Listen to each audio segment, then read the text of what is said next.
полагане одеждата на Света Богородица в Влахернската църква. В дните на византийския император Лъв Велики в Цариград живеели двама братя в сенаторски сан – Галви и Кандид. С разрешение на царя те предприели пътуване из Палестина, за да се поклонят на светите места. Отишли в Назарет да видят къщата, в която Света Дева Мария получила архангелското благовестие, че ще стане майка на Спасителя Христос.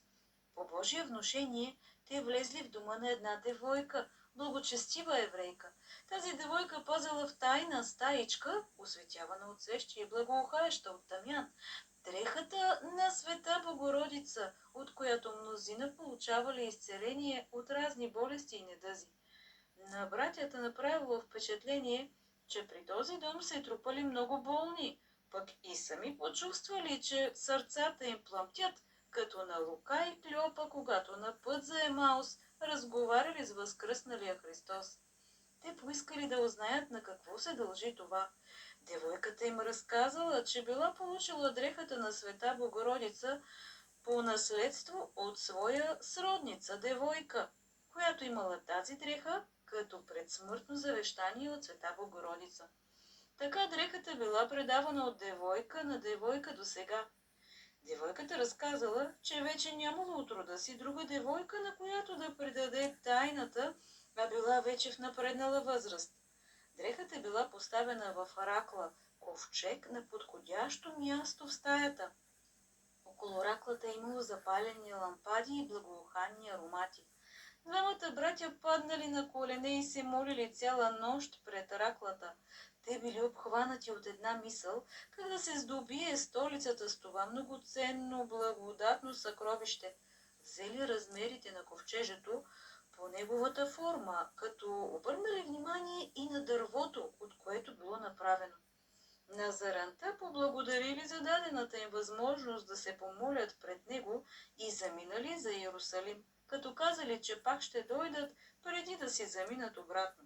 В Иерусалим те поръчали да им се приготви ракла, ковчеже по размери и вид и дърво, като онова в Назарет.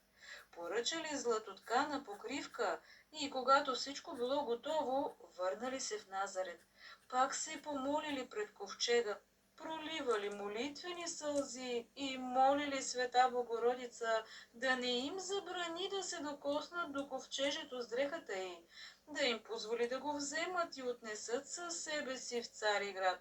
В полунощ, когато всички спели, братята изнесли ковчежето на стаичката и го занесли в колесницата си.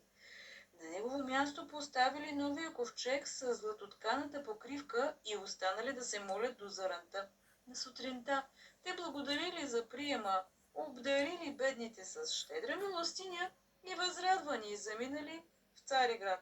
В своя дом устроили малка църквица на името на светите апостоли Петър и Марко и там поставили ковчежето.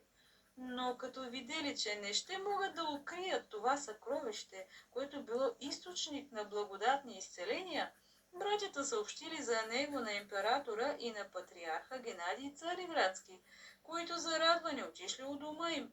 С благоговение всенощно шествие дрехата била пренесена в църквата Света Богородица в Влахерна, на брега на морето, и я поставили в нарочна ракла, украсена с злато, сребро и скъпоценни камъни. Това станало на 2 юли 458 година.